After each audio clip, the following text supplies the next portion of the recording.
अस्सलाम वालेकुम नाज़रीन, मैं हूँ सिमरी। आप देख रहे हैं चैनल न्यूज़ पॉइंट। नाज़रीन, सबसे पहले तो आपसे माज़रत ख्वाह हूँ कि पिछले कुछ दिन आपके साथ वो इंटरेक्शन नहीं कर सका, व्लॉग तैयार नहीं कर सका, कुछ निजी मसरूफियात थी। लेकिन अब अल्हम्दुलिल्लाह मैं फ्री हो गया हूँ। अब जो टाइम के ऊपर रोज़ाना जो न्यूज़ होगी, दिन की जो न्यूज़ होगी, उनका जो निचोड़ है आपके साथ शाम को ऐसे ही शेयर किया करेंगे। नाज़रीन, अभी जो ताज़ा तरीन सूरत हाल है मुल्क के अंदर, आप कह सकते हैं कि जंग ज़बरदस्त किस्म की जारी है। और ये जंग एक इदारे और गवर्नमेंट के दरमियान जारी है, यानी कि सुप्रीम कोर्ट और जो मौजूदा PDM की गवर्नमेंट है, इनके दरमियान जो रस्साकशी थी वो जंग की सूरत इख्तियार कर चुकी है। एक तरफ अगर सुप्रीम कोर्ट इलेक्शन करवाने के ऊपर बाजिद है, 14 मई की उन्होंने डेट फाइनल कर दी है, तो दूसरी जानब मुस्लिम नून जो है वो मुकम्मल तौर पर रेडी है कि हम जो है इस फैसले को नहीं मानेंगे, हम इस फैसले को मुस्तरद करते हैं, हम इलेक्शन नहीं करवाएंगे। और अगर इलेक्शन नहीं होते, अगर हमारी किसी पार्टी के किसी शख्स को फ़र्ज़ किया, अगर प्राइम मिनिस्टर को ये अगर कुर्बानी देनी पड़ती है, उन्हें भी अगर ये नाअहल किया जाता है कोर्ट्स के ज़रिए से, तो भी हमें मंजूर है, लेकिन अदालती ये फैसला हम नहीं मानेंगे। नवाज शरीफ ने इसके ऊपर किया कहा, वो भी आपके साथ डिस्कस करेंगे। लेकिन आपको बताते चलेंगे ये जो रस्साकशी है, जो जंग है, ये सुप्रीम कोर्ट के इनसाइड भी मौजूद है। वहाँ पर जजेस के दरमियान भी डिवीजन पाई जाती है। अगर 7 जजेस एक तरफ हैं तो 8 दूसरी तरफ हैं। और ऐसे वहाँ पर एक पब्लिक जो है वो पब्लिक के अंदर भी तासर पाया जाता है कि जो मौजूदा chief justice of Pakistan Umar Ata Bandial हैं, या फिर उनके जो हम ख्याल जजेस हैं, जो उनका ग्रुप है वो इमरान खान को सपोर्ट करता है, ये पब्लिक के अंदर तासर पाया जाता है। मतलब पब्लिक जब भी कोई इशू होता है तो कहते हैं जी ये अगर उमर अता बंदियाल बैठे हुए हैं, अगर वो कोई बेंच बनाते हैं तो उसके ऊपर जो है वो डेफिनेटली इमरान खान को सपोर्ट दी जाएगी। और दूसरी तरफ ये तासर भी पाया जाता है कि जैसे फायज ईसा हैं जो PDM की गवर्नमेंट को सपोर्ट करते हैं, तो ये पब्लिक के अंदर चीज़ें पाई जाती हैं। मतलब आम ये जो बात होती है ना, हर एक की जुबान के ऊपर जो चल रही होती है, वो ये मैं आपको बता रहा हूँ।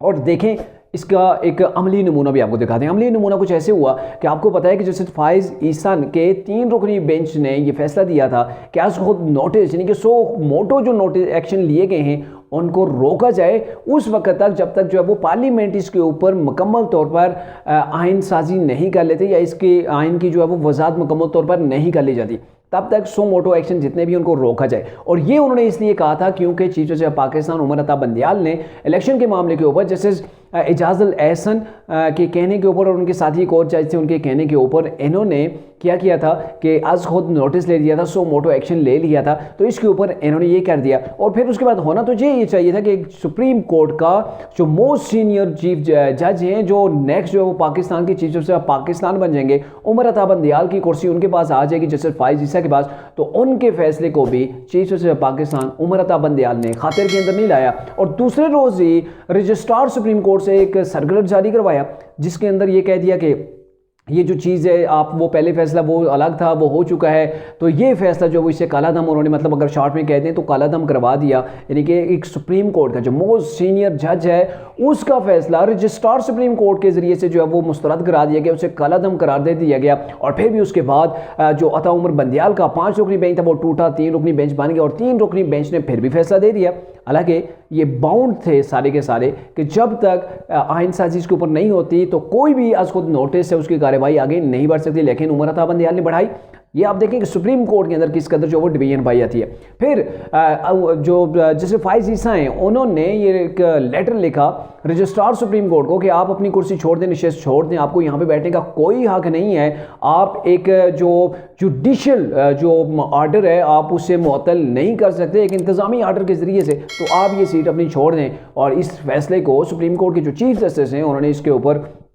जो है वो इसके ऊपर एक 6 रुकनी जो वो बेंच बनाकर इस तमाम की तमाम चीज़ को मुस्तरद करा दिया। तो ये देखें कि सुप्रीम कोर्ट के अंदर कितनी बड़ी डिवीजन पाई जाती है, और ऐसी डिवीजन से जो फैसले होंगे तो अवाम उनको कैसे एक्सेप्ट करेगी, बड़ा मुश्किल है। लेकिन दूसरी जनब आपको बताएंगे मुस्लिम नून जो मुकम्मल तौर पर रेडी हो चुकी है, उन्होंने जो वफाकी काबीना है उनसे भी बात कर ली है, तो तकरीबन ये 80 से ज़्यादा लोग बनते हैं जिन्होंने ये कह दिया है कि हम इस चीज़ को जो है वो मुस्तरद करते हैं, सुप्रीम कोर्ट के 3 रुकनी बेंच को हम मुस्तरद करते हैं, क्योंकि 4 रुकनी 4 जो पहले जो फैसला आया था 4/3 का आया था, तो वो उसको लेके चलेंगे। वो पहले फैसला आया था, उसके बाद जो वो 3-2 का है उसे हम एक्सेप्ट नहीं कर सकते। तो अगर वो फैसला ही जो है वो काला दम है, वो बनता ही नहीं था, दरख्वास्त ही पहले खारिज हो जाती है, तो फिर उसके बाद कौन सी अदालती हुक्म की हुक्म उदूली के ऊपर जो है वो कार्रवाई हो रही है। बेसिकली पॉइंट ये है। लेकिन यहाँ पे मामला ये है कि इन्होंने अपने आप को बिल्कुल रेडी कर लिया है इसलिए क्योंकि सुप्रीम कोर्ट कार्ड ने बनाई कि आपने क्यों नहीं इलेक्शन करवाए। तो ये तो कहेंगे कि जनाब हम कैसे इलेक्शन करवाते, जो आपके इसी सुप्रीम कोर्ट के जो सीनियर जजेस हैं उनका जो फैसला है 4-3 से उन्होंने तो मुस्तरद कर दिया था, हम कैसे इसको एक्सेप्ट कर सकते हैं। और इसके ऊपर अगर वफाकी गवर्नमेंट को या फिर प्राइम मिनिस्टर को बुलाया जाता है कि आपने ये क्यों किया, तो वो तो ये कह सकेंगे कि पूरी की पूरी काबीना ने ये चीज़ की मंजूरी दी है कि हम इस फैसले को जो एक्सेप्ट नहीं करते हैं। और वैसे भी सुप्रीम कोर्ट का एक ऑलरेडी पहले से फैसला मौजूद है कि जो प्राइम मिनिस्टर के फैसले होते हैं ये वफाकी काबीना के होते हैं, वफाकी जो काबीना होती है उसके ये फैसले होते हैं। तो यहाँ पे अगर फिर तौहीन अदालत लगती है तो फिर सिर्फ प्राइम मिनिस्टर के ऊपर नहीं लगती, पूरी की पूरी वफाकी काबीना के ऊपर लगती है। और फिर अगर वफाकी काबीना के ऊपर लगती है तो अगर यही वफाकी काबीना जितने भी 80 या 84 अरकान हैं वो सुप्रीम कोर्ट के अंदर अपने अपने वकील भेज देते हैं, 80-84 वकील पहुँच जाएंगे, फिर सबकी पेशियाँ होंगी, फिर सबके जो है वो दलाइल वगैरह मुकम्मल होंगे, तो ये काफ़ी लंबा प्रोसेस हो सकता है। लेकिन यहाँ पे अगर ऐसा हुआ तो, लेकिन यही गवर्नमेंट अभी चाह रही है कि यही गेम खेली जाए। जो सुप्रीम कोर्ट का जो केस है, सुप्रीम कोर्ट का जो एक्शन है, इसके ऊपर जो तौहीन अदालत लगने जा रही है, तो इसको ऐसे ही हवा के अंदर जो है वो उड़ा के रख दिया जाए। लेकिन नवाज शरीफ ने भी ये कह दिया है, उन्होंने आज एक मीडिया कॉन्फ्रेंस किया, उसके अंदर उन्होंने ये कहा है कि एक बार फिर उस शख्स को जो है वो इदारों के ज़रिए से दोबारा से पाकिस्तान के ऊपर मुसल्लत करने के लिए या फिर गवर्नमेंट बनाने के लिए उससे जो है वो फिर से उसके लिए जतन किए जा रहे हैं। हमारे लिए तो ऐसा कुछ भी नहीं होता, एक इलेक्टेड जो है वो प्राइम मिनिस्टर है उसको भी यहाँ से धक्के मार के जो है निकाल दिया जाता है। और इन्होंने ये कह दिया कि ऐसा फैसला कभी भी जो है वो माना नहीं जाए और पार्लियामेंट को इसके ऊपर सोचना चाहिए, पार्लियामेंट को अपनी पावर जो है वो शो करनी चाहिए। और बेसिकली उनका ये पॉइंट जो है ये बड़ा अहम है, क्योंकि पार्लियामेंट के जरिए से जब काम होंगे तो फिर एक शख्स के ऊपर जो है वो नायली की तलवार नहीं लटक सकती, क्योंकि वहाँ पे 80 अरकान है, सब अरकान अगर यही कर रहे हैं तो फिर एक प्राइम मिनिस्टर को जो है वो अपने गले के अंदर फंदा डालने की ज़रूरत नहीं है, क्योंकि ये मामला सबके ऊपर जो है वो बैठता है। अब 80 या 70 जितने भी लोग हैं और सबके ऊपर तो तौहीन अदालत लग नहीं सकती। और यहाँ पे नवाज शरीफ ने ये भी कह दिया है कि ये जो एक बार फिर से जो जजेस ने मेरे साथ किया था वही कुछ दोबारा से दोहराया जा रहा है, लाडले के लिए फिर से जो है वो राय हमवार की जा रही हैं। और दूसरी जनाब अगर आप देखें मरीम नवाज ने भी यही कुछ कहा है और उन्होंने तो बड़े वाज़ेह पैगाम के तौर पर आज बोगला से उन्होंने जब बात की तो बड़े वाज़ेह अंदाज के अंदर कह दिया कि सुप्रीम कोर्ट एक बार फिर से लाडले को नवाजने जा रही है, सुप्रीम कोर्ट के ज़रिए से उसे लाने की कोशिशें की जा रही हैं। और बिलावल भुट्टो ने यही कहा कि ये हमें जो है वो आइन सिखाया जा रहा है, हमारे जो मतलब भुट्टो को कैसे फांसी दी गई इन्हीं लोगों ने, और ये हमारे ऊपर ही मतलब चढ़ाई कर रहे हैं, हमें जो ये चीज़ बता रहे हैं। तो आज इसी सिलसिले के अंदर पीपल्स पार्टी ने मतलब मशावरत कर ली है, आने वाले दिनों के अंदर उनकी एग्जीक्यूटिव कमेटी का इजलास होगा जिसकी सदारत करेंगे जी बिलावल भुट्टो और आसिफ अली जरदारी भी उसके अंदर मौजूद होंगे। और उस चीज़ के अंदर इस सिनेरियो को देखा जाएगा कि अभी मुल्क के अंदर जो सिनेरियो डेवलप हो रहा है, अदालती जो फैसले हो रहे हैं, पंजाब के अंदर इलेक्शन के इसके हवाले से जो वो देखा जाएगा।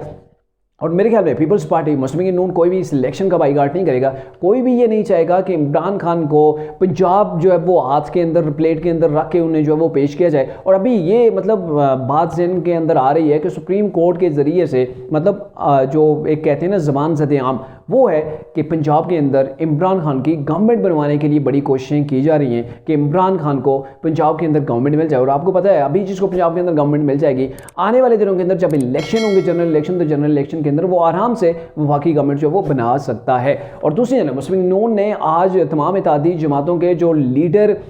जो पार्लिमानी लीडर्स हैं उनका इजलास बुलाया हुआ है। इसके अंदर भी यही चीज़ देखी जाएगी कि सुप्रीम कोर्ट का जो फैसला है उसके कैसे जो है वो उससे निपटा जाए, सुप्रीम कोर्ट के मामले को कहाँ तक लेके चला जाए। और अभी मुस्लिम नून की जानिब से ये बड़ा वाज़ेह तौर पर ये चीज़ें सामने आ चुकी हैं कि जो 3 रुकनी बेंच है जिसके अंदर चीफ जस्टिस उमर अता बंदियाल भी शामिल हैं, उनके खिलाफ भी एक जो सुप्रीम जुडिशल रेफरेंस जो है वो मूव करने के लिए तैयारियां की जा रही हैं। और आपको बताते चलेंगे अगर उनके खिलाफ सुप्रीम जुडिशल रेफरेंस जो है वो मूव किया जाता है तो फिर जो वहाँ पे जजेस होंगे, वहाँ पे मोस्ट सीनियर जजेस वहाँ पे मौजूद होंगे, जिसके अंदर जो ज़ाहिर चीफ जस्टिस के बाद तो जस्टिस फाइज़ ईसा हैं, तो वो लोग इन 3 जजेस की जो है वो जो केस होगा उसको ये देखेंगे, रेफरेंस को ये देखेंगे और फिर उसके ऊपर फैसला देंगे। लेकिन उससे पहले सदर पाकिस्तान शायद इसके गोल 32 ही बना के जेब के अंदर डाल लें और साइन ना करें इस रेफरेंस के ऊपर। और अगर वो साइन रेफरेंस कर भी देते हैं तो फिर भी मेरे ख्याल में उमर अता बंदियाल वही हैं जो इसका बनाएंगे, बेंच बनाएंगे। तो बेंच भी वो अपनी मर्जी से बनाएंगे। जैसे अभी भी आपको बताते चलें कि जस्टिस मुसाहिर अली नकवी जिनको इस केस से अलग किया गया था वो खुद अलग हो गए थे उस बेंच से, और फिर जस्टिस एजाजुल एहसन, इन दोनों के ऊपर उंगलियां उठ रही हैं और इन दोनों को चीफ जस्टिस ऑफ पाकिस्तान ने अपने 5 या 6 रुकनी जो इन्होंने बेंच बनाया था उसके अंदर इनको शामिल कर दिया है। हालांकि 2 से 3 जो है रेफरेंस ऑलरेडी मुजाहिर नकवी के खिलाफ जो है वो हो चुके हैं, तो सुप्रीम कोर्ट के जो चीफ जस्टिस हैं वो अपने साथ इन दोनों जजेस को बैठा के ये तासर दे चुके हैं कि भाई ये सुप्रीम कोर्ट की जो टीम है इसे कोई छेड़ नहीं सकता, इसके ऊपर आप जो मर्जी है कह लें, जितने रेफरेंस इनके खिलाफ बना लें, आपने जो करना है कर लें, ये हर बेंच के अंदर मौजूद रहेंगे।